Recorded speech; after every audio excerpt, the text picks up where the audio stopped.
Bonjour tout le monde, j'espère que vous allez bien, on se retrouve pour le brief du jeudi 30 avril 2020 et comme d'hab, avant de commencer le brief, je tenais à vous inviter à nous rejoindre sur Discord, il y a énormément de nouveaux et dans ce Discord, j'y retrouverai beaucoup de documentation dont un lexique qui vous aidera énormément à la compréhension des termes que j'utilise dans les daily briefs.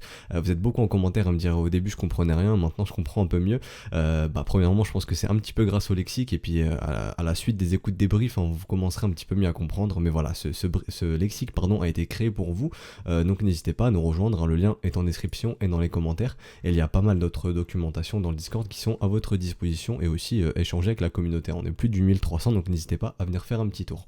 Alors comme d'hab, le petit sommaire, donc on va parler du Bitcoin en daily, on va parler un petit peu des spread forwards qui montrent des choses très très intéressantes, on va parler des risk and risk off très rapidement, pas très intéressant, il s'est pas passé grand chose, on va parler un petit peu de la navigation des capitaux au sein du marché. Et on va parler, pour terminer, des altcoins, donc de Ethereum, XRP, LTC, EOS, BNB, XLM, ICX, ADA, Chiliz. Voilà, pas mal de choses à parler aujourd'hui. D'ailleurs, ici c'est Bitcoin Cash, mais non, c'est EOS. Donc voilà, nickel. Alors, le Bitcoin en daily, bon, si vous avez suivi le brief de mardi, vous êtes censé un petit peu savoir dans quel type de marché on se trouve actuellement. On est dans la phase FOMO, je suppose, hein, dans la phase voilà, parabolique, euphorique un petit peu. C'est pas encore l'euphorie, non, loin de là, je pense. Au niveau du sentiment, je trouve pas qu'on est au niveau de l'euphorie, on va aller checker un petit peu les indicateurs de sentiment, si ça veut bien charger, voilà.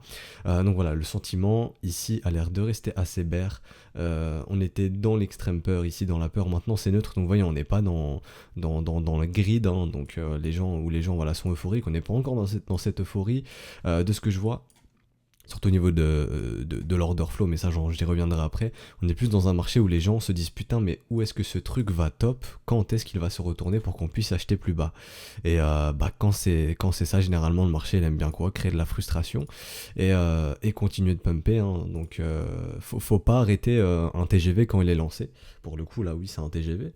Donc voilà, faut pas essayer d'arrêter un TGV quand il est lancé. Vous allez juste accentuer la hausse, hein. Je parle pour ceux qui essayent de shorter, et pour ce faire vous avez juste à retourner votre chart et vous avez donné l'exemple du essayer d'arrêter ce mouvement, c'est comme essayer d'acheter un couteau, c'est la même chose, hein.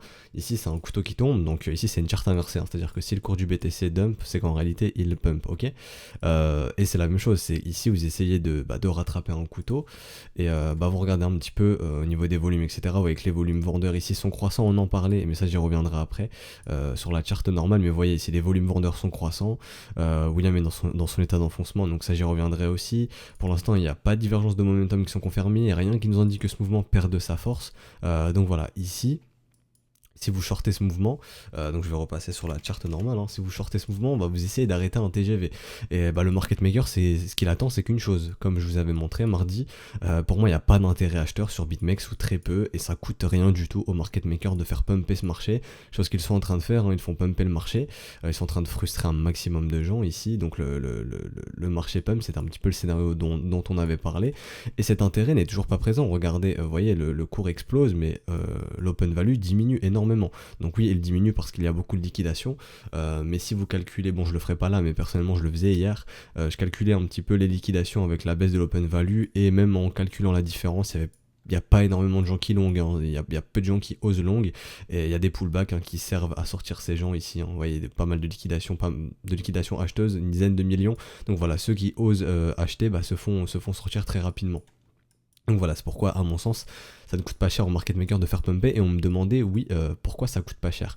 En fait, si vous voulez, le marché, il finance les gagnants grâce aux perdants, et le marché, il peut pas aller dans un sens si tout le monde est dans ce même sens, parce qu'il va faire gagner trop de gens, et le marché, il est pas rentable. Le marché, il a besoin de plus de perdants, comme je vous ai dit, pour financer les gagnants. Donc si tout le monde ici était à l'achat, ce que le marché ferait, c'est dumper, tout simplement. Et ici, vu que personne, et quand je dis personne, il y a des gens qui achètent, hein, mais quand je dis personne, c'est comparé... vu l'ampleur du mouvement, on devrait avoir plus d'acheteurs, entre guillemets. Moi, ce que je vois, c'est que les gens n'osent pas acheter, les gens ont peur d'acheter, les gens cherchent plus à shorter ce marché, comme ici, vous le voyez encore une fois. Il n'y a pas d'intérêt, le cours monte, l'open value s'écrase, et hop, dès que ça consolide un petit peu, ou en tout cas ça dump un petit peu, vous voyez, hop, l'open value augmente direct. Hein. Donc ce qui montre que ici les gens ils sont plus enclins à vouloir shorter, arrêter ce mouvement, et on n'est pas encore dans cette phase euphorique, FOMO à mon sens. On commencera à se dire ok, en tout cas sur BitMEX, qu'on est dans cette phase euphorique, quand on verra le cours monter et l'open value monter. On se dira ok, là les gens ils sont en train d'acheter en masse, et ça sera le meilleur moyen pour les market makers de se dire ok, maintenant on arrête tout, les gens ils sont entrés dans le train, maintenant on décharge. Et pour l'instant c'est pas le cas. Pour moi les gens ils sont pas en train de FOMO, en tout cas sur BitMEX, les gens sont pas encore en train de FOMO, ce qui m'invite à penser qu'il y a encore de la marge, et tant qu'on verra pas de gens FOMO, ce marché pourra être poussé. Et je pense que le but des market makers niveau psychologie, rappelez-vous, je vous disais que ici il y a énormément de gens qui veulent entrer. Je pense que niveau psychologie, ils sont en train d'essayer de briser les rêves, d'annihiler les rêves de ceux qui veulent acheter ici. Alors est-ce que le Bitcoin y reviendra? Personnellement, je pense que oui, très probablement, je pense que oui. Mais je pense que si on est amené à y retourner, faut briser tous ceux qui veulent acheter ici en les faisant FOMO, en les faisant rentrer là-dedans justement, pour piéger tous les gens qui auront FOMO dans cette phase. Alors est-ce qu'on va aller tout en haut? J'en sais rien, ici c'est un exemple, mais de piéger tous ceux qui ont FOMO là-dedans. Et justement, ce seront eux et leur panique qui pourront accentuer, qui pourront ramener Bitcoin dans ces prix-là en fait. Quand plus personne ne croira un Bitcoin à ce prix-là, c'est à ce moment-là très probablement qu'on ira. Et pour l'instant, je vois encore trop de gens qui veulent acheter ici, qui n'ont pas encore FOMO, et ce qui m'invite à penser que le market maker il va continuer de pousser ce marché, tout simplement pour que les gens puissent FOMO. Et si on prend nos concepts que je vous avais expliqué de trending et de ranging market, vous voyez qu'ici que le premier arrêt a cédé, et rappelez-vous, quand le premier arrêt cède, très généralement on va chercher au minimum les 0,618, donc le ratio doré qui ici est à 10 000 $ sur le chiffre rond psychologique. Rappelez-vous, les 10 000 $, c'est un gros chiffre rond psychologique, et je vous avais expliqué un petit peu que quand on vient chercher 10 000 $, c'est à ce moment-là que les médias parlent du Bitcoin, et de nouvelles personnes peuvent s'y intéresser et peuvent y entrer et accentuer cette hausse, parce que là à mon sens les market makers ne cherchent que ça. Et si on est bien dans le scénario où les market makers veulent vraiment que les gens se mettent à FOMO, je pense qu'on ira très probablement chercher les 10 000 $. Pourquoi? Déjà techniquement on avait des raisons, on en parlait. Ici tout simplement un mouvement de continuation simple, de type AB égale CD, le marché aime bien se déplacer de façon symétrique, ça nous ramène où? Sur les 0,618. Donc là on est en train d'aller les chercher, probablement. Est-ce qu'on va aller les chercher? J'en sais rien. Mais de ce qu'on voit, c'est qu'actuellement, c'est toujours une dynamique qui est haussière ici. Est-ce que vous voyez des M se mettre en place? Non. Donc est-ce que la dynamique est baissière? Non. Est-ce que le momentum nous dit que cette dynamique est baissière? Non. Rappelez-vous, ici, il y avait eu ce M. Je vais remettre l'histogramme. D'ailleurs, c'est dispo dans le Discord. Ça, n'hésitez pas si vous avez du mal à voir les divergences, les structures. Mon collègue, il a fait ce petit script qui peut vous aider. Donc vous voyez, ici, on avait un M qui disait aux bulls de se calmer. Donc ici, les bulls se sont calmés. Et ensuite, on a eu ce W qui a avalé ce M, simplement. Et ça a donné le go. Les bulls ont récupéré le momentum et ça leur a donné le go pour poursuivre ce mouvement. Et actuellement, est-ce que vous voyez une divergence qui est confirmée ici, qui pourrait dire ok, ce mouvement perd de sa force? Non, le mouvement il est très très fort ici. Donc le mouvement est très très fort. William est dans son état d'enfoncement, on en parlait aussi depuis le 27 avril, si je dis pas de conneries, oui, depuis le 27 avril, William est dans son état d'enfoncement. Et rappelez-vous, William dans son état d'enfoncement, ça ne veut pas dire il faut shorter le marché, ça veut dire que les bulls sont prêts à tout casser depuis le 27 avril, et là ils sont en train de tout casser à la hausse. Lorsque William est dans son état d'enfoncement, ça veut juste dire qu'il est trop tard pour acheter, ok? Ça veut dire que c'est stupide entre guillemets d'acheter, mais le marché peut continuer de pumper comme ça. Le signal qui est intéressant, c'est quand William va quitter son état d'enfoncement, et là on se dira ok, les bulls peuvent laisser le moteur refroidir. Ce qu'on voudra voir ensuite, c'est des divergences de momentum qui se mettent en place, qui nous montrent que le mouvement perd de sa force, et ensuite rappelez-vous une structure, un beau M qui se montre, qui dit ça y est, ce mouvement s'inverse, cette dynamique devient baissière. Mais pour l'instant c'est pas le cas, cette dynamique est haussière, la psychologie n'est pas encore euphorique, les gens sont plus aptes à shorter ce marché pour le moment, donc voilà, tout simplement. Tant que les gens seront plus aptes à shorter et à se demander où est-ce que sera le top pour que le Bitcoin se retourne, qu'est-ce que fera le Bitcoin, le Bitcoin à mon sens continuera de pumper pour frustrer ces gens. Surtout que s'il n'y a pas d'intérêt acheteur, je le répète, ça coûte rien au market maker de faire pumper le marché, et si les gens essayent de continuer de shorter, leur liquidation s'accumule en haut, et puis le market maker il va chercher ses liquidations, et après c'est effet boule de neige, le prix continue de monter. Comme je vous ai dit, les gens qui voulaient acheter ici sont frustrés, et puis les gens qui au final veulent acheter de plus en plus haut sont de plus en plus frustrés et rentrent, et jusqu'à ce que tout le monde FOMO et que tout le monde soit piégé, là le market maker il retourne le marché tout simplement. Et pour l'instant je pense pas que ce soit le cas. Je pense qu'il y a encore de la marge, et la technique nous dit oui, il y a encore de la marge. Donc voilà, ça c'était un peu plus pour la partie psychologique. Pour la partie technique, comme on en a parlé, vous voyez au niveau du volume, je vous en parlais, on avait un volume décroissant, donc comme on en avait parlé, on avait dit que ok, ici il y aura un réveil des deux camps, que ce soit bull ou bear, j'avais dit très probablement que ce serait bull. Ici c'est le cas, vous voyez cet énorme candle de volume, donc ici les bulls se sont clairement réveillés, et les bulls nous montrent encore une fois qu'ils sont prêts à tout casser. Donc voilà, les bulls sont vraiment maîtres de ce mouvement pour l'instant, et tant qu'ils seront maîtres, connaître de ce mouvement, il faudra laisser le marché monter. Donc voilà, et comme je vous avais dit, on va reparler un petit peu des concepts de trading et ranging market. Donc vous voyez ici le premier arrêt a cédé, donc on est dans un ranging market entre ce point A ici et ce point B, et l'objectif ce serait très probablement d'aller chercher le haut du range, et on estime que le haut du range grosso modo c'est entre les 10 000 et 13 008. Voilà. Et si jamais on part dans la phase très très euphorique où tout le monde achète, parce que je vous avais montré aussi qu'au niveau des USDT on avait une énorme demande, et comme je vous avais expliqué, pour moi ça c'est une demande de particulier. Je ne pense pas que des institutions passent par l'USDT, je pense pas que des institutions veuillent échanger des millions, des centaines de millions de dollars, voire même des milliards qui sait, contre de l'USDT qui n'est probablement pas backé, ils préfèrent garder leur dollar. Et je vous avais montré aussi qu'il y avait des outils, je vais plus utiliser un autre indice ici, si ça veut bien charger, voilà. Donc voilà, il y a par exemple le GBTC qui est un semblant d'ETF qui permet de spéculer ou investir dans le Bitcoin sans en avoir en sa possession.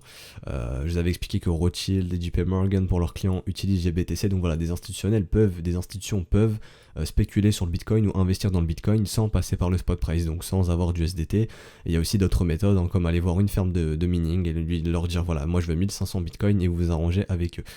Donc voilà, il y a plusieurs façons d'acheter du Bitcoin, on n'est pas forcément obligé de passer par le spot price, il y a aussi l'OTC market, donc c'est des échanges en dehors du marché.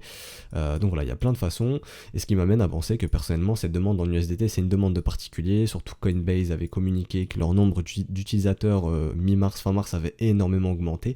Donc ce qui est logique, il faut de la demande en USDT.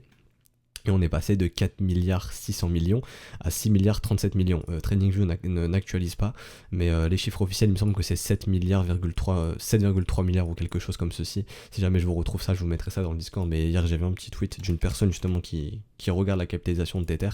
Et il continue d'imprimer un petit peu, c'est-à-dire qu'il y a de la demande. Et si le but des market makers, c'est de faire FOMO, comme je vous avais expliqué, si les gens voulaient acheter ici et qu'on leur brise entre guillemets leur rêve d'y retourner, si les gens capitulent et se disent non on ne retournera pas là-bas, tout simplement ce mouvement crée des émotions et les gens vont entrer et ça va accentuer la hausse, tout simplement. Et comme on en a parlé, si on est bien dans le cas dans le ranging market, et techniquement c'est le cas si on prend notre concept de premier arrêt. Lorsque le premier arrêt cède, on estime qu'on passe dans un ranging market, et la prochaine zone, très probablement à aller visiter, c'est la zone de rechargement de short, et le haut du range, c'est tout ça, c'est entre les 10 000 et 13 008. Donc si on passe dans un mouvement euphorique, il est très très probable que que le marché trouve son top dans cette zone, et on ne sait pas où le marché trouvera son top. Et actuellement, sur la technique, on le voit, je vais vous expliquer. C'est-à-dire que, si vous voulez, désolé pour ça, si vous voulez vu que les gens veulent vraiment arrêter ce mouvement, que les gens ne veulent pas voir le prix du Bitcoin monter parce qu'ils sont frustrés, ils veulent faire partie du mouvement, ils peuvent shorter pour essayer de stopper ce mouvement. Et où est-ce que les gens mettent leur stop ? Tout simplement, ils mettent leur stop au-dessus des précédents sommets. Donc vous voyez ici le market maker, qu'est-ce qu'il a fait ? Hop, il a été bouffé la liquidité au-dessus du précédent sommet. Les gens qui se sont fait stopper ici, s'ils veulent continuer de short ici, vont mettre leur stop où ? Au-dessus du précédent sommet. Donc au-dessus des 10 000 $ grosso modo. Et vous voyez qu'ensuite, les zones à stop, elles sont ici, tout simplement. Au-dessus des 10 006, au-dessus des 10 003, au-dessus des 10 100. Donc tant que les gens continueront à shorter et à poser leur stop ici, le market maker il fera quoi ? Il ira les chercher parce que, comme on le voit, il n'y a pas de FOMO ici pour le moment. Vous voyez ici, une petite candle rouge, hop, l'open value qui augmente un petit peu. Donc dès que le marché baisse, il y a de l'intérêt vendeur. Quand ça monte, il y a presque plus personne pour acheter. Donc voilà, c'est pour ça que ça coûte pas cher au market maker. Et que lui, qu'est-ce qu'il fait ? Il va liquider les bears, tout simplement. Regardez les liquidations. D'ailleurs ici, très intéressant, on a des liquidations décroissantes. Donc ce qui veut dire, soit que le mouvement est en train de perdre de sa force, qu'il y a de moins en moins de monde à liquider, et que les liquidations se trouvent plus haut, donc que le market maker peut encore accélérer ce mouvement pour aller chercher cette liquidité, parce que l'intérêt peut se trouver encore plus haut. Comme je vous disais ici, il n'y avait pas d'intérêt, le marché montait ici, donc c'était quelque part par là, si je dis pas de conneries, voilà, ça devait être quelque part par là, donc ici le marché montait, voilà, donc là le marché latéralisé, je vais y arriver, voire même monter, et l'open value diminuait énormément, donc ici il n'y avait pas d'intérêt, les gens ne trouvaient pas d'intérêt ici, et comme je vous l'avais dit, le marché il va chercher les zones là où il y a de l'intérêt, il va chercher des zones là où il y a de l'intérêt, et c'est chose qu'il a fait, Et actuellement, on peut pas dire qu'on trouve de l'intérêt ici. Ok, on trouve de l'intérêt vendeur, mais ça reste très peu. Donc ça veut dire que l'intérêt se trouve probablement plus haut ou plus bas. Et comme on le sait, de mon interprétation personnelle, ça coûte rien du tout au market maker de faire pumper ce marché. Donc ici, vu qu'on a une divergence au niveau des liquidations et du prix, on peut se dire ok, les liquidations maintenant sont plus hautes et le market maker il peut encore accélérer le mouvement pour aller chercher ces liquidations, aller chercher l'intérêt. Pour lui, son intérêt au market maker, c'est d'aller liquider les gens. Donc si les liquidations se trouvent plus hautes, et le market maker il peut accentuer le mouvement pour aller chercher ses liquidations. Et au final, ça rentre dans le scénario boule de neige, l'effet boule de neige où le market maker, lui, son but c'est de sortir tous les vendeurs, et puis au final, ça accentue la hausse et tout le monde se met à FOMO, et ça accentue le mouvement, tout simplement. Donc voilà, donc le maître mot, enfin la meilleure recommandation que je pourrais vous faire, c'est ne shortez pas un marché qui fait ça. Je vous ai montré comment on pouvait savoir quand un marché, quand cette dynamique s'inversait, je le répète tout le temps, mais premièrement on veut voir des divergences qui montrent que le mouvement perd de sa force. Est-ce qu'ici on a des divergences? Non, elles sont potentielles, hein. D'ailleurs je vais replacer comme ceci, quand c'est en petit tiré c'est que c'est potentiel, donc on s'en fout. Si les bulls vont casser ce précédent sommet sur le momentum, cette divergence est annihilée, donc ici le momentum sera plus fort que jamais, mais pour l'instant cette divergence n'est que potentielle, elle n'est pas confirmée, donc ici il n'y a rien qui nous indique que ce mouvement perd de sa force. Il n'y a rien qui nous invite à penser que ce mouvement perd de sa force. Pour ceux qui utilisent MACD comme moi, pour ceux qui utilisent le RSI est dans sa zone overbought, enfin donc suracheté, et ça ne veut pas dire, et vraiment il y a une incompréhension à ce niveau-là, et je vais vous réexpliquer. En tout cas, je sais pas d'où vient cette incompréhension, mais je l'entends souvent. C'est-à-dire que, oh là là, quand le RSI est suracheté, ça veut dire que c'est le moment de short. Non. Quand le RSI est dans cette zone de surachat, c'est la même chose que William, c'est-à-dire que les bulls sont prêts à tout casser, et ça c'est super bullish. Ce qui est intéressant, c'est lorsque le RSI commence à faire des M et quitter cette zone de surachat. Et là on se dit ok, les bulls doivent laisser le moteur refroidir. Mais pour l'instant c'est pas le cas. Dans cette zone de surachat, on peut y rester très très longtemps, hein. On peut y rester très très très très très longtemps, et c'est super bullish. C'est pas bearish du tout lorsque le RSI est suracheté. Si vous voulez le prendre comme ça veut dire ok, il est trop tard pour acheter, je vais laisser le mouvement faire ce qu'il a à faire, et ensuite quand la dynamique me montrera qu'elle est prête à s'inverser, je voulais pas faire ça, quand la dynamique me montrera qu'elle est prête à s'inverser, là je me dirais ok, ce mouvement est terminé. Pour l'instant ce mouvement n'est pas terminé, et pour dire que ce mouvement est terminé, on veut premièrement voir des divergences de momentum. Si elles ne sont pas présentes, au minimum voir William quitter son état d'enfoncement, ou des M sur le RSI se mettre en place pour ceux qui utilisent le RSI, et ensuite on va voir quoi? Et ben on va voir un M se dessiner, un M qui montre que ce mouvement se termine, comme on avait eu ici, et le marché fait toujours, ou quasiment toujours, la même chose. C'est-à-dire que ici vous aviez le mouvement haussier, vous voyez que le momentum perdait on avait des divergences qui étaient en train de se créer, des triples divergences, donc ici qui indiquait aux bulls de se calmer, que le momentum perdait de sa force, que ce mouvement perdait de sa force. William a quitté son état d'enfoncement, donc ici raison de plus pour dire aux bulls calmez-vous, et ensuite vous voyez quoi? Vous voyez un marché qui fait des M dans des M, hein, donc un marché dont la dynamique s'inverse tout simplement, et là le marché vous montre que la dynamique se retourne et qu'un top a été trouvé, et pour l'instant c'est pas le cas, donc c'est pour ça, faut laisser ce marché pumper là où il ira pumper, tout simplement. Et là, je dois faire vraiment attention aux termes que j'utilise parce qu'il peut y avoir beaucoup d'incompréhension dans ce que je dis. Vous pouvez comprendre que je suis en train de dire que oui, le Bitcoin il va tout casser à la hausse, etc. Pour l'instant, c'est ce que la technique nous dit et c'est ce que mon interprétation, dont je vous avais partagé mardi, m'invite à penser. Mais en fait, si vous achetez ici, encore une fois, c'est la même chose. C'est-à-dire que si vous achetez ici, vous mettez votre stop où, vous targetez où. En fait, là, vous alimentez juste un mouvement irrationnel. Enfin, irrationnel ou non, ça dépend. Mais en tout cas, un mouvement très très puissant. Vous ne savez pas où est-ce qu'il va s'arrêter, mais vous ne savez pas quand il va s'arrêter non plus. C'est-à-dire que si vous rentrez ici et que le marché top ici, vous êtes piégé. Et psychologiquement, ça va être très dur d'accepter de prendre une perte ici. Vous ne savez pas où est-ce que vous allez placer votre stop. Donc voilà, ça ne sert à rien d'entrer dans ce mouvement FOMO. Dites-vous que si on est dans ce mouvement FOMO, c'est ce que le marché veut créer, et le marché, ensuite, il reprendra cet argent qu'il a donné. Donc dites-vous que ok, le marché peut très bien faire ça, mais cette hausse sera très très vite avalée. Ok, voilà, c'est quand le marché va trop vite, ça corrige très très vite. C'est comme on a vu ici, vous voyez ici on parle d'accélération parabolique et hop, blow off top. Et d'ailleurs j'ai fait une doc sur ça justement, que vous pouvez retrouver dans Setup. Juste ici, donc stratégie pour trade une bulle blow off top, en tout cas une bulle ou un marché qui est dans une phase blow off top, ou dans une phase très très euphorique, hein, et là ça a l'air de commencer à être le cas. Donc je vous explique tout, c'est juste dans le Discord, hein, donc je vous dis par exemple pour ceux qui ont acheté, comment savoir où prendre profit, ceux qui cherchent à shorter ce marché, comment le faire intelligemment, en tout cas avec un marché qui vous permet d'avoir un risque en adéquation, c'est-à-dire un marché qui vous dit ok, là tu peux avoir un risque qui est encadré. Pour l'instant ici, si vous shortez ici, la seule chose qui vous permet d'encadrer votre risque, c'est les précédents sommets comme je vous ai montré. Et comme je vous ai montré, le market maker il est pas con, il sait très bien que en plus il a accès aux liquidités, on est en crypto, hein. Voilà, les exchanges communiquent au market maker les liquidités, ça j'ai aucun doute là-dessus.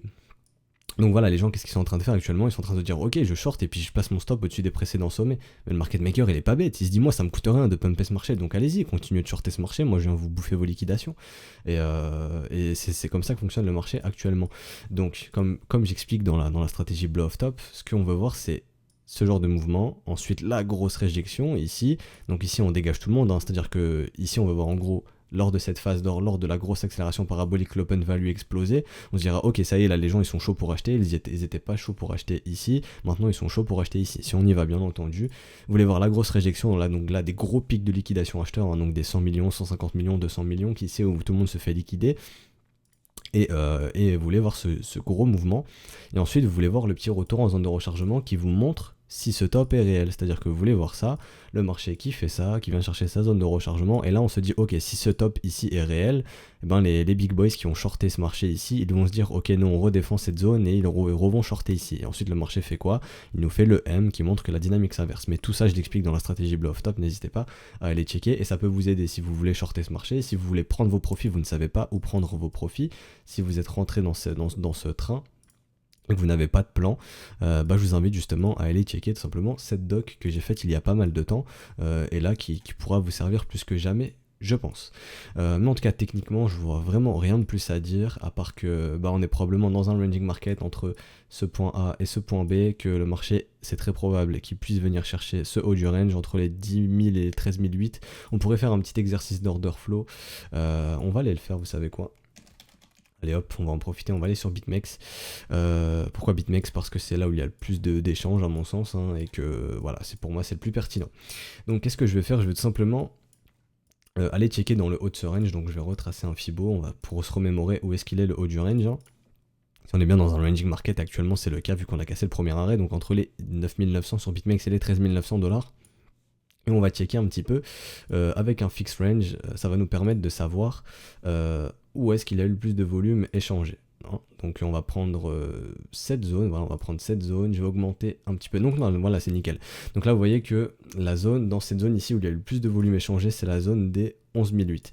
Donc ici il y a pas mal de big boys qui ont shorté ce marché, hein, qui ont vendu ici, en tout cas il y a eu pas mal d'échanges et ça pourrait freiner les prix si on y va, donc se dire ok les 11 008, il y a des big boys qui ici sont chauds. Qui était chaud pour repousser le prix du Bitcoin ici et elles peuvent se remettre à le refaire. Donc ok, on peut noter les 11 008. Maintenant je vais aller un peu plus affiner, je vais prendre sur le blow off top où est-ce que le gros du volume il a été exécuté. Donc voilà, ça reste aux alentours des 11 008 grosso modo. On va checker un petit peu ailleurs. Donc ici 11 003, on va checker aussi toute cette phase ici, donc ici les 10 100, donc les 10 100 qui est grosso modo le point de contrôle maintenant de tout ce mouvement, voilà ici, donc les 10 100, donc aussi les 10 100 à surveiller, il y a eu pas mal d'échanges ici. Voilà, donc si ça nous permet un petit peu de savoir où est-ce qu'il y a le plus de volume exécuté, donc là je vais prendre cette phase, autour des 11 008, donc voilà grosso modo là où il y a eu un énorme volume c'est au niveau des 11 800, 11 900 $. Donc c'est ce genre de prix en cas d'euphorie qui pourrait freiner le Bitcoin. Pourquoi je dis ça? Parce que tout simplement si vous prenez ce W weekly ici et lorsqu'on a eu cette grosse phase de purge, cette phase de panique là où l'algorithme de BitMEX il a merdé etc. Et la zone qui a justement stoppé cette baisse, et c'est où? C'est le point de contrôle, quasiment. C'est ici, en tout cas une grosse zone, il y a eu beaucoup d'échanges où beaucoup de big boys se sont positionnés, et une zone que les big boys ont défendu, parce que les big boys ils ont acheté ici, grosso modo, on le voit au niveau du volume profile, hein. Le volume profile il vous montre la zone de prix qui a été la plus échangée, et c'était grosso modo les 3008. Donc à mon sens c'est pour ça, enfin c'est logique, c'est cohérent de voir le Bitcoin ici, ce mouvement s'arrêter au niveau de ces gros volumes ici, parce qu'il y a beaucoup de ces gros volumes, parce qu'il y a beaucoup de big boys qui sont entrés ici et qui ont défendu cette zone de prix. Donc c'est pour ça que je regarde ici un petit peu où est-ce qu'il y a eu le plus de volume exécuté, et grosso modo ça serait les 11 008. Rappelez-vous aussi, je vais aller sur le contrat futur. On a un gap sur le contrat futur que j'ai noté ici, hein, donc je parle depuis pas mal de temps, c'est les 11 009, donc voilà, ici maintenant c'est typique d'un ranging market, on casse le premier arrêt, donc voilà, pourquoi pas aller revisiter le haut du range, il y a le gap qui nous attend 11 950, donc voilà, est-ce qu'on va y aller? J'en sais strictement rien, mais ça ferait sens d'y aller. Rappelez-vous, je vous avais parlé aussi de cette règle de Gann, hein, donc là on va parler à peu près de tout, donc Gann qui nous indique qu'un marché peut être amené à retracer un mouvement en moitié moins, la moitié d'un mouvement en moitié moins de temps, donc Monsieur Gann ici est content, il est en avance sur son temps, même on a bien retracé la moitié de ce mouvement en moitié moins de temps, même avant la moitié de ce temps. Donc sa target pour juillet 2020. Bon, Monsieur Gagne, il est content, on est venu chercher sa target en avril, fin avril. Donc voilà, Monsieur Gagne, il est en avance sur son temps, mais en tout cas, il est content. Donc voilà, donc là on a parlé un petit peu des concepts. Aussi, rappelez-vous ce wake of check qui nous attend, hein. Le wake of check qui nous attend ici aux alentours des 9400$ tout simplement. Donc ça ferait sens d'aussi aller chercher les 9400$. Le marché aime bien revenir chercher la neckline d'une structure, hein. Donc ça c'est le M ici que vous voyez, et sa neckline elle se trouve ici au 9400$. Donc le marché pourrait très bien y revenir, ok. Ensuite, on va parler un petit peu du volume profile, parce qu'il y a d'autres concepts sur le volume profile qui peuvent vous aider à localiser vos trades. C'est des raisons de localisation, en tout cas c'est comme ça que je m'en sers. Donc tout simplement, on dit qu'un marché, lorsqu'il va chercher sa value basse ici, donc ça c'est la value basse, hein, ce que vous voyez qui est un peu moins coloré. Ça c'est la value haute, et ça c'est la value. Donc ce que vous voyez coloré, c'est la value, ce que vous voyez un petit peu moins coloré, c'est la value haute, et ça c'est la value basse, ok.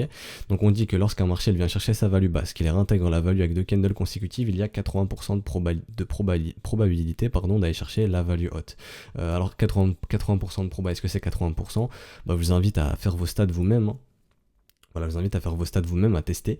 Mais voilà, donc ce concept nous indique qu'il y a 80% de probabilité d'aller chercher la value haute. Et pour moi, ça fait sens dans un running market, tout simplement, de venir taper le bas du range et de venir chercher le haut du range. Et la value haute s'aligne sur le haut de ce range. Donc ici, la value haute est à 10 600$. Donc potentiellement, revenir chercher le haut de la value ici à 10 600$ aussi.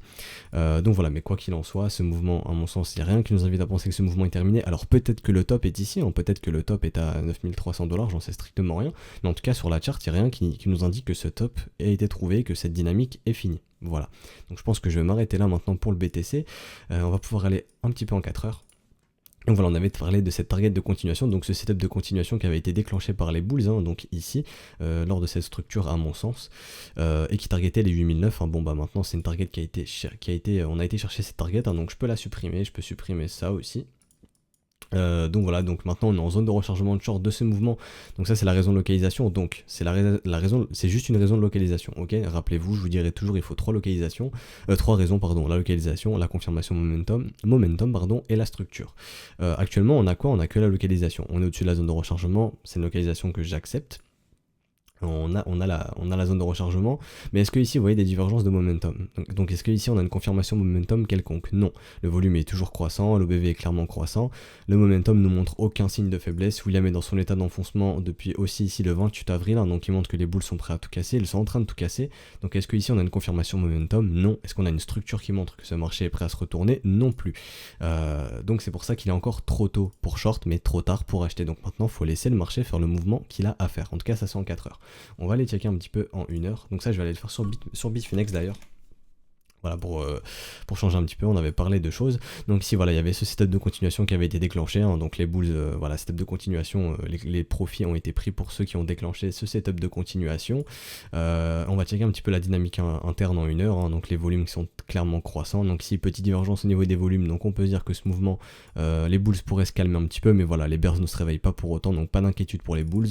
William est toujours dans son état d'enfoncement, donc prêt à tout casser. Et ici, on a une petite divergence qui est potentielle. Elle est en train de commencer à prendre forme, elle n'est que potentielle. Et cette divergence, si elle se confirme, hein, ça ne voudrait pas dire ça y est, c'est la fin du monde, le Bitcoin il va trouver son top. Non, une divergence, ça veut simplement dire aux bulls, calmez-vous, laissez le moteur refroidir. Et comment les bulls peuvent laisser le moteur refroidir? En faisant ça. Et ça permettra de déclencher des setups de continuation, ok. Mais voilà, même en 1 heure, pour l'instant, en 1 heure, 4 heures, sur une dynamique court terme, il n'y a rien qui nous invite à penser que ce mouvement est terminé ou qu'il perd de sa force. Juste un petit peu vigilance ici, divergence prix-volume, mais ça reste assez faible, hein, ça reste assez faible pour le moment. En tout cas, pour confirmer cette divergence prix-volume, ici, il faudrait un gros réveil des bears. Et pour l'instant, les bears ne se réveillent pas, les bears sont clairement endormis. Vous voyez, les volumes vendeurs sont décroissants sur un mouvement haussier. Donc ici, les bears sont clairement endormis et c'est les bulls qui ont la main. Donc c'est-à-dire que même en 4 heures et en 1 heure, la dynamique est toujours haussière et rien qui nous invite à penser que ce mouvement perd de sa force. Donc il faut laisser ce mouvement perdurer tout simplement. Donc voilà, donc pour le Bitcoin, je pense que c'est terminé, je pense que j'ai plus rien d'autre à dire. On va aller checker les spread forwards. Donc les spread forwards sont clairement en accord avec ce mouvement, la demande surperforme bien l'offre, on est bien dans une dynamique qui est haussière, on voit des W dans des W ici, donc voilà, la demande surperforme l'offre, ici vous voyez des W dans des W, donc bah tout ça ça veut dire que les spreads sont en accord avec ce mouvement et que ce mouvement peut perdurer, hein.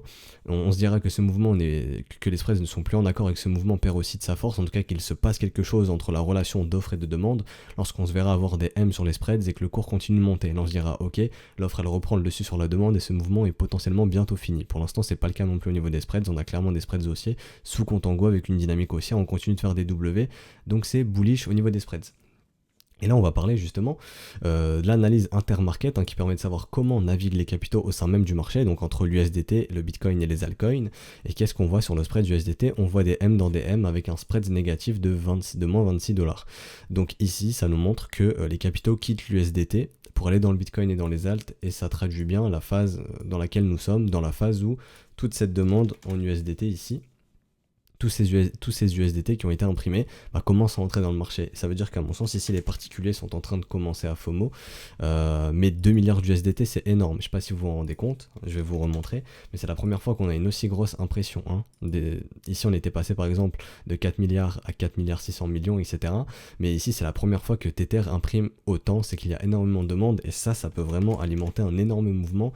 Et on est en train de voir que ici, les capitaux quittent l'USDT pour aller dans le Bitcoin et dans les alts, et donc c'est bullish, ça fait une pression vendeuse tout simplement, c'est bullish, c'est encourageant pour les bulls, hein, donc les spreads sont bullish, et ici notre analyse intermarket est aussi bullish entre guillemets, parce que les capitaux quittent l'USDT pour aller dans le Bitcoin et dans les altcoins, donc voilà.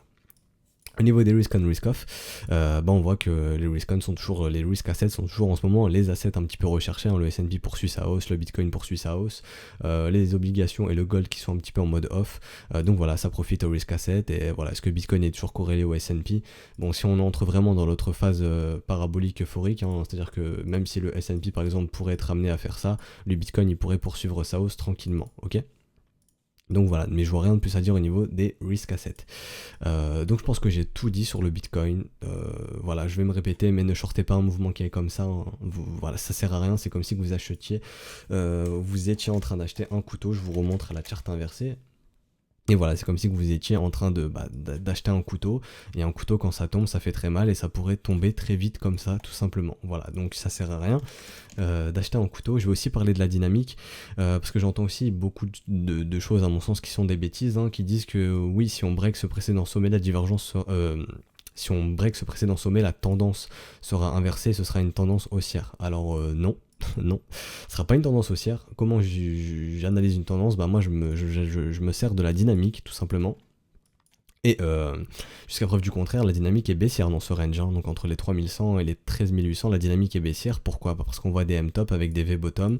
Lorsque vous voyez un marché qui vous fait des M-top avec des V-bottom, c'est un marché qui a une dynamique baissière. Et lorsque vous voyez un marché qui vous fait des V-top avec des W-bottom, c'est tout simplement un marché qui a une dynamique haussière.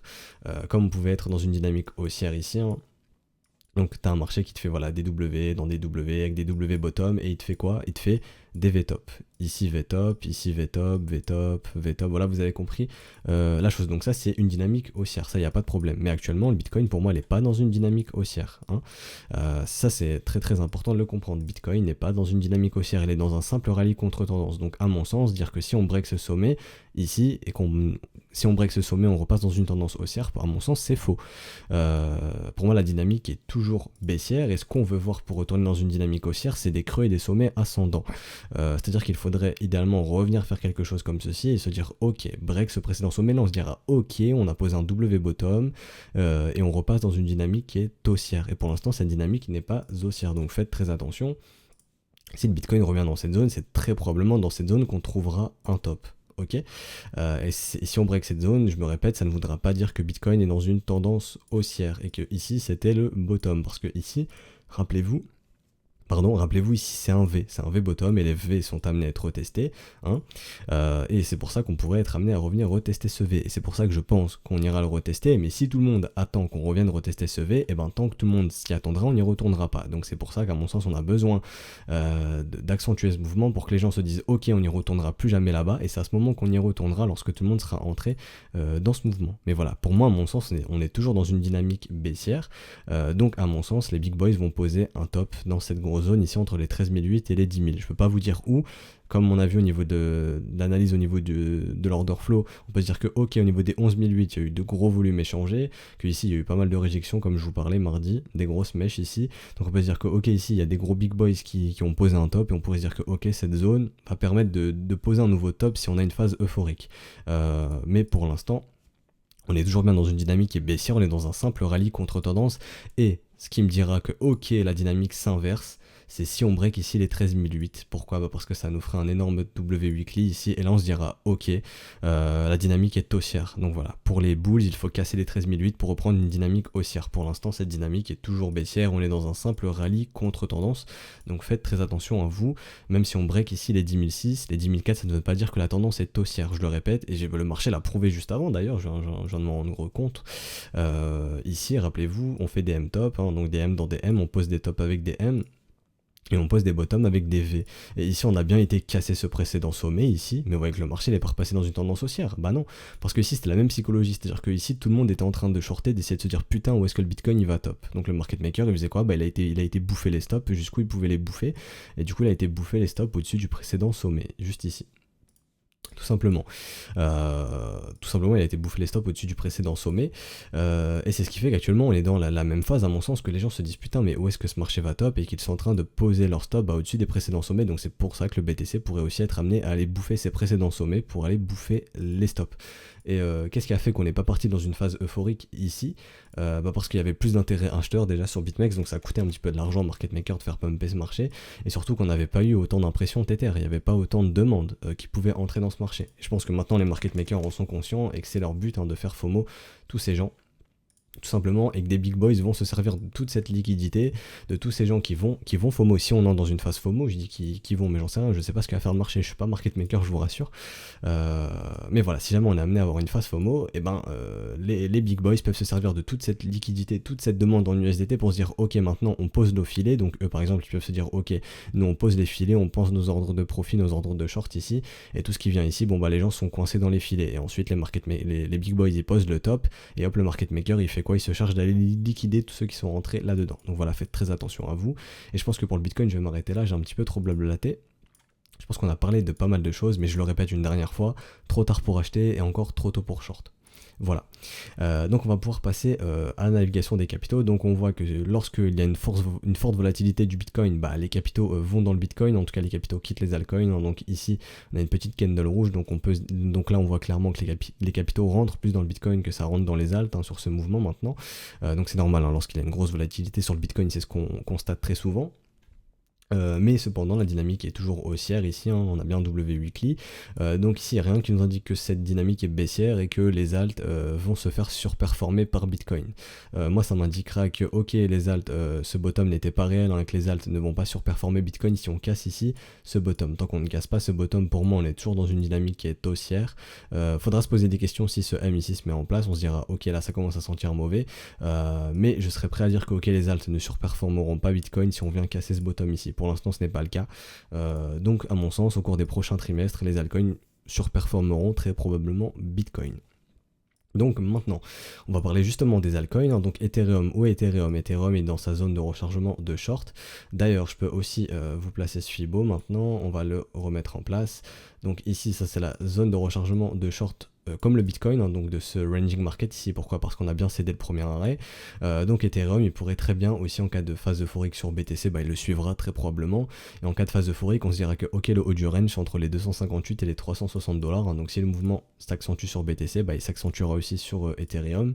Et tout simplement Ethereum, il pourrait venir chercher cette zone ici. En tout cas ici, on voit que le momentum est toujours fort. Ici vous voyez, on a bien fait un W sur le momentum, d'ailleurs on est en train de le confirmer aujourd'hui, donc à voir si ça sera confirmé. Donc on a avalé cette précédente divergence ici qui n'était même pas confirmée d'ailleurs, donc nous on n'a rien avalé du tout, la divergence n'était pas confirmée, donc pour l'instant ce n'est que potentiel. Donc ici le momentum est bien fort, il est bien haussier. William est dans son état d'enfoncement, donc les bulls ont tout pour tout casser à la hausse, et ici il n'y a rien qui nous indique que ce mouvement est terminé aussi sur Ethereum. Sur XRP, XRP qui a résolu enfin ce W, donc on est bien dans une continuation haussière ici, donc un simple mouvement de continuation AB égale CD pourrait ramener XRP aux alentours des 26 centimes, hein. Donc XRP s'est affranchi de son premier arrêt, vous connaissez le concept, hein, on s'affranchit du premier arrêt, la prochaine zone ce sera très probablement au minimum les 0,618, pardon, le ratio doré, donc les 26 centimes, entre les 26 et 29 centimes. Et plus haut, pourquoi pas, hein, si XRP est amené à poursuivre son mouvement, si Bitcoin part dans une grosse phase parabolique et que les altcoins suivent. Litecoin, pareil, qui a résolu son W, donc on est bien dans une continuation haussière. Donc rappelez-vous, cette target de continuation qui nous ramène quasiment sur le ratio doré aux alentours des 60$, donc un gros chiffre rond psychologique. Le wake of check qui attend ici aux alentours des 67$. Et on voit que Litecoin sur ce mouvement est moins fort que Bitcoin, hein. Litecoin retrace beaucoup moins qu'un Bitcoin, hein. Bitcoin est déjà dans sa zone de rechargement, il est quelque part par ici. Litecoin n'est qu'ici, donc voilà, Litecoin est moins fort que Bitcoin. C'est intéressant de le noter, et on voit qu'un Ethereum est aussi fort qu'un Bitcoin sur ce mouvement par exemple. Donc voilà, on voit par exemple un Litecoin est moins fort qu'un Ethereum, ou qu'un EOS est moins fort qu'un Litecoin, non, ici c'est la même chose, mais voilà, que EOS est moins fort qu'un Ethereum par exemple, donc voilà, intéressant de le noter, et que XRP est aussi moins fort que Ethereum. Donc sur ce mouvement, Ethereum a l'air d'être l'une des altes la plus forte. Mais quoi qu'il en soit ici, rien ne nous invite à penser que cette dynamique est finie, au contraire, ok, on a des divergences qui sont potentielles, ok, donc ici cette divergence avait été confirmée, et rappelez-vous, une divergence qui est confirmée, ça veut juste dire aux bulls, calmez-vous. Donc ici on va noter cette divergence potentiel, hein, donc s'il y a bien une divergence, donc non, il n'y a même pas de divergence, si je vous dis une bêtise, désolé, on avait juste un momentum qui perdait de sa force, mais un momentum qui refroidissait, pardon, qui perdait de sa force, pardon, je vais y arriver, je suis un peu fatigué, qui refroidissait. Et si la divergence est potentielle, mais tant qu'elle n'est potentielle, on s'en fiche, ok. Il n'y a rien qui nous invite à penser qu'ici ce mouvement est terminé, etc. Donc cette dynamique est toujours haussière, hein, donc l'upside est le bon côté, entre guillemets, pour le moment, et les bulls contrôlent bien ce mouvement, et se sont affranchis du premier arrêt, donc on pourrait aller chercher la zone de rechargement de short. Vous pouvez voir que William n'est pas encore dans son état d'enfoncement, donc pour l'instant on peut pas dire que les bulls sont prêts à tout casser, mais si jamais William vient chercher son état d'enfoncement, on pourrait se dire, ok, les bulls sont prêts à tout casser. Pour l'instant, ce n'est pas le cas. EOS, pareil, EOS qui a résolu ce W, donc on part bien sûr des mouvements de continuation ici que je vais vous indiquer tout simplement, très bêtement. Si TradingView veut bien me prendre le bottom, merci bien. Donc voilà, ici typiquement ce type de mouvement, AB égale CD. Je vais vous placer ça comme ceci, hop. Donc voilà, qui pourrait nous ramener sur les 3,75$. On est en train d'essayer de s'affranchir du premier arrêt, on le travaille, on verra si on s'en affranchit. Si on s'en affranchit, probablement la prochaine zone sera la zone de rechargement de short entre les 3,92$ et les 4,60$. Mais ici c'est la même chose, il n'y a rien qui nous invite à penser que ce mouvement est terminé. William va bientôt entrer dans sa zone de stupidité de surachat, donc dans cet enfoncement stupide, hein, ce qui serait bullish, qui pourrait accentuer ce mouvement. Ok. Donc voilà, pour l'instant il n'y a rien qui nous invite à penser sur les altcoins de ce qu'on voit que les mouvements sont terminés. Alors BNB pareil qui a résolu tous ces W, on continue de voir des W, donc ici dynamique haussière. On avait cette divergence ici pour le coup qui a été confirmée. Hein. Donc maintenant on est en train de pousser la divergence, ces divergences maintenant sont potentielles, donc on a une divergence confirmée et maintenant une deuxième divergence qui pourrait être potentielle, pour inviter à penser aux bulls de se calmer, mais rien qui nous invite à penser que les bulls doivent se calmer, hein, ou que ce mouvement est terminé. Ce qui nous dira que ce mouvement est terminé, c'est un M. Pour l'instant on voit pas de M, on continue de voir des W, donc ici dynamique haussière, William est dans son état d'enfoncement, donc c'est bullish, hein. Ça montre que les bulls sont prêts à tout casser, c'est ce qu'ils sont en train de faire, ils sont en train de tout casser et de suivre Bitcoin. Et la prochaine zone donc sera la zone de rechargement de short entre les 22,7$ et les 19,2$ grosso modo. Alors XLM qui est l'une des altes qui est aussi forte que le Bitcoin pour le coup, donc XLM est plus fort que XRP sur ce mouvement.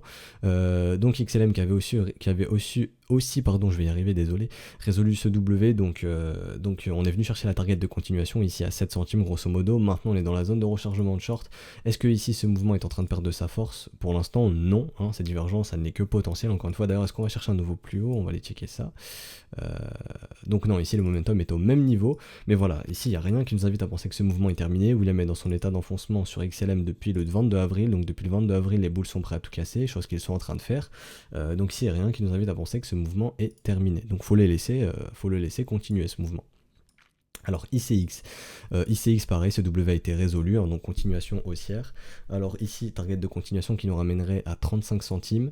Donc voilà, 35 centimes, on est en train de travailler le premier arrêt. Si le premier arrêt 7, vous connaissez la règle, on ira probablement chercher la zone de rechargement de short entre les 41 centimes et les 50 centimes. Donc voilà, pour l'instant William n'est pas dans son état d'enfoncement, donc les bulls ne sont pas prêts à tout casser. Au niveau du momentum, on a une divergence qui n'est que potentielle, elle n'est pas confirmée, donc on s'en fiche d'une divergence potentielle, je le répète. Et lorsque cette divergence sera confirmée, si elle se confirme bien entendu, ça voudra juste dire aux bulls de penser à se calmer, ce qui nous montrera pardon, que ce mouvement est terminé, c'est des M qui se mettent en place qui dira ok on inverse la dynamique, et pour l'instant c'est pas le cas. Donc même sur les altcoins, les mouvements sont toujours haussiers. Alors ADA aussi qui a été chercher sa target de continuation, ce W avait été résolu, donc dynamique haussière, un mouvement de continuation. On vient bien chercher la zone de rechargement de short après s'être affranchi du premier arrêt, donc entre les 5 centimes et les 6 centimes sur Cardano, donc sur ADA. Est-ce que ici, le marché nous montre qu'il perd de sa force? Non, le momentum va chercher un nouveau plus haut, donc ce qui est très bullish. Les volumes sont toujours acheteurs, ce qui est bullish aussi. William est dans son état d'enfoncement, donc les bulls sont prêts à tout casser. Donc encore une fois, ici, ce mouvement ici se rallie contre tendance, hein, et je répéterai bien, ce ne sont que des rallyes contre tendance pour le moment. N'est pas terminé et il y a encore de la marge, hein. Voilà, techniquement, il n'y a rien qui nous invite à penser que les bulls doivent laisser le moteur refroidir ou même que ce mouvement s'inverse. Je le répète, mais ce mouvement sera prêt à s'inverser lorsqu'on commencera à avoir des M. Et pour l'instant, c'est pas le cas. Et on va terminer avec Chiliz, hein, parce que Chiliz est en train de commencer à doucement résoudre ces W dans des W. Bon, il y a ces grosses mèches ici qui emmerdent un petit peu pour être honnête. Mais voilà, j'ai décidé de placer la neckline ici. Donc on est en train de s'en affranchir doucement. Le momentum commence à reprendre une pente ascendante. Donc voilà, ici on a une dynamique, une divergence qui est potentielle, donc on s'en fiche, encore une fois, elle n'est que potentielle. Et Chiliz tout simplement pourrait venir nous chercher des mouvements de continuation comme ceci, un typique de AB égale CD ici, ou même comme ceci, si on prend, vous savez quoi, si on prend la mèche comme ceci, hop, et qu'on place ça ici, des mouvements de continuation qui pourraient nous ramener aux alentours des 1 centime, gros chiffre rond psychologique, venir tester le premier arrêt, pourquoi pas, aux alentours des 1 centime aussi, chiffre rond psychologique, et ensuite si on s'affranchit du premier arrêt, la zone de rechargement de short entre les 1,3 centimes et les 1,6 centimes de dollars. Mais pour l'instant cette dynamique est toujours haussière, hein, si on commence à résoudre CW, et ça pourra annoncer des mouvements de continuation sur Chiliz, voilà. On voit que Chiliz est l'une des alts du coup qui a le plus de mal à surperformer Bitcoin, hein. Donc si je vais en Chiliz BTC, automatiquement ça voudrait dire que voilà, le Chiliz il n'est pas dans une dynamique haussière contre le Bitcoin, contrairement à un Ethereum contre le Bitcoin, hein. En daily on voit des W daily, donc si c'est une dynamique haussière. Et attention d'ailleurs, attention, ici qu'est-ce qu'on voit? On voit le break de trendline, mais vous voyez de l'autre côté il n'y a pas de W. Et attention ici d'ailleurs sur Ethereum BTC, si on commence à instaurer un M, on pourrait dire ok on est prêt à retracer ce mouvement, et ça voudrait potentiellement dire que le mouvement sur BTC va s'accentuer. C'est-à-dire que les capitaux peuvent quitter un petit peu l'Ethereum pour continuer d'aller dans le Bitcoin potentiellement, et que Bitcoin pourrait être l'asset le plus fort des cryptos dans ce mouvement parabolique tout simplement. Donc voilà, ça pourrait être un point supplémentaire qui nous invite à penser que on est potentiellement prêt à partir dans un mouvement complètement euphorique sur le BTC. Et pourquoi je dis ça? Encore une fois, vous voyez nos spreads Tether, hein, qui ici nous montre que les USDT sont en train d'aller dans le Bitcoin et dans les altcoins, en tout cas sont en train de quitter l'USDT, et je vois qu'il y a encore de l'impression, je vois que Tether imprime encore, je vous ai dit sur Twitter, hein, donc sur TradingView c'est pas actualisé, mais il y a un compte Twitter qui permet de savoir quand Tether imprime, et Tether continue d'imprimer, donc ça veut dire qu'il y a encore de la demande. Et pourquoi je dis que c'est de la demande et que les gens ne sont pas en train de cash out ici, donc il y a sûrement du cash out, hein. Mais ce qui m'invite à penser que c'est encore de la demande, c'est parce que les capitaux continuent de quitter l'USDT, et s'ils quittent l'USDT, tout simplement, si Tether imprime, ça veut dire que il y a encore de nouveaux fonds qui arrivent sur les exchanges, hein, donc des gens qui font des virements bancaires sur les exchanges, et que du coup il y a besoin d'USDT tout simplement, et que ça pourrait alimenter cette hausse et qu'on pourrait avoir un FOMO plus conséquent. Mais voilà, donc en gros le bilan de cette vidéo, le petit résumé, ça serait trop tard pour acheter, est encore trop tôt pour shorter ce marché, donc il faut laisser ce mouvement se développer et laisser un top se marquer, et le top sera marqué lorsqu'on verra un M se mettre en place, comme on l'avait eu ici, comme on l'avait eu ici, comme on avait eu ces M se mettre en place, comme on avait eu ce gros M se mettre en place, etc. Vous avez compris, le marché pose très rarement des tops avec des V-top, et si jamais on pose un V-top comme ceci, dites-vous qu'il sera très probablement retesté, et qu'au final on fera un M tout simplement. Pareil, hein, lorsqu'ici on avait eu ce V ici, donc certains diront que c'est un V, personnellement je considère que c'est un W ici, hein, donc c'est un W daily, on le voit clairement ici c'est un W, donc ici ce V pour moi a bien été retesté, on est bien revenu le retester pour faire le W ici, hein, tout simplement ce W, donc voilà, donc si jamais le marché nous fait un V-top, et ben il transformera très probablement ce V-top en M-top, et ce V-top se marquera dans un premier temps, si on part dans une phase euphorique avec un blow-off top, hein, donc ici on liquidera tout le monde, tous ceux qui sont rentrés en phase FOMO, je le répète, mais on verra, on verra que la phase FOMO commence lorsque l'open value accompagnera ce mouvement, et on se dira ok, ce mouvement est terminé, lorsqu'on aura un rebond, que l'open value continuera aussi d'augmenter énormément, donc on se dira ok, ça y est, les gens sont bulls, et le meilleur moment pour les rects, hein, ce sera d'imprimer ce M, donc il y a de rect, hein, dans un premier temps tous ceux qui rentrent en phase FOMO ici, et ensuite tous ceux qui rentrent en phase FOMO short ici, donc se servir de ces FOMO shorters pour faire ce rebond, et dans ce rebond il y aura de nouveaux FOMO, des gens qui vont FOMO à l'achat en se disant ça y est, c'est la prochaine vague de hausse, sauf que le marché ici il aura posé un top, et la dynamique s'inversera et ce marché aura posé un top ici lorsqu'on verra un gros M si on part bien dans une phase blow-off top. Donc voilà, très généralement le marché pose ses tops ici, tout simplement. Enfin, pose ses tops de cette façon, pardon. Donc voilà, je pense qu'on va s'arrêter ici pour aujourd'hui. Gros brief, mais bon, je pense qu'il y avait beaucoup de choses à parler.